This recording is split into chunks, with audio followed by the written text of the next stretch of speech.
Raquel Welch once threatened father with fire poker during explosive argument. Doc. Raquel Welch once came face-to-face with who her ex-husband called a very violent man, her father. The Hollywood sex symbol, who passed away in 2023 at age 82, is the subject of a new CW documentary, I Am Raquel Welch, which explores her life and legacy. It features candid sit-downs with friends, co-stars, and film experts, among others.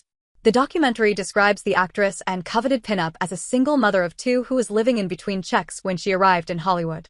But she was also escaping a complicated relationship with her father, Carlos Armando Tejada Luis I. Reyes, author of Viva Hollywood, detailed how an altercation between father and daughter forever impacted their relationship.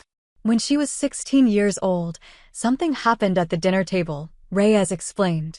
Her father wasn't happy, and he took a glass of milk and threw it in the face of Raquel's mom. And Raquel could not believe it, that he would humiliate her mother like that in front of everyone. Raquel stood up to him, Reyes shared.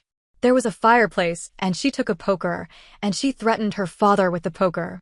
Because she stood up to him, he never did that again. That was a defining moment for her. In an audio clip, Welch is heard saying, "I threatened his life, and he backed down. He backed away." Welch's ex-husband, Richie Palmer, said he had heard stories about the poker as he teared up. "He used a poker on her, too," said Palmer. "Plain and simple, domestic violence. Nobody should have to go through that. It scarred her. I'm going to walk softly on this," Palmer said slowly.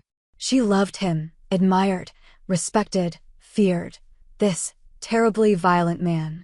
The 1 million years BC icon previously reflected on the incident in her 2010 memoir, Beyond the Cleavage. "Every time Dad lashed out at my mother, I flinched. It might as well have been me," Welch wrote, as quoted in an excerpt published by Oprah.com. "I felt the need to vindicate her, but was helpless to do so," wrote Welch. "I crossed that bridge when I finally confronted my dad in defense of my mother, and this time he had to back down. I'll never forget that moment as long as I live. I was 16 and had enough." According to Welch, it all started when her father complained about the casserole that her mother, Josephine Sarah Hall, had served for dinner. Suddenly, he picked up his glass of milk and threw it right in her mother's face. "It was the worst thing I could ever imagine, seeing her look of shock, watching her sit there with her face and hair drenched and dripping, humiliated," Welch wrote. "I couldn't believe my eyes. All this over something he didn't like about the meal? My poor mother was reduced to a whimpering mess, defeated. That was it. Tears streaming, I jumped up from the table and went for the fireplace as he came after me. 'Where do you think you're going?' he demanded. 'How could you?' I screamed, picked up the poker from the fireplace, and turned toward him, gripping it with both hands. I was pitted against him now.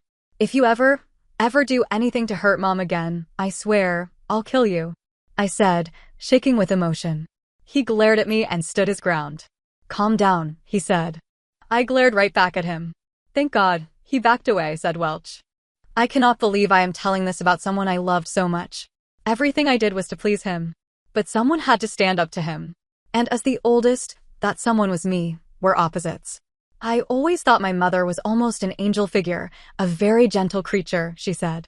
'My father was extremely strict and rather tyrannical in a way. Forgive me, Daddy.' In a voiceover, Welch also shared that as a child, she had received conditional love from her father. 'I had to do something. I had to get the perfect grades. I had to do everything perfectly,' she said. According to the documentary, the Bolivia-born Tejada refused to speak Spanish when Welch was growing up because he didn't want his children to speak with an accent. Welch said that as a child, she felt that a part of me was missing. The part of me that was missing was the part of me that my father chose to just amputate out of our lives, she said. Brian Eugenio, a cultural historian at Princeton University, said in the documentary, it was a paradox that she adored her father, and she wanted to please her father deeply, but he was a taskmaster. He was hard. In her memoir, Welch described her mother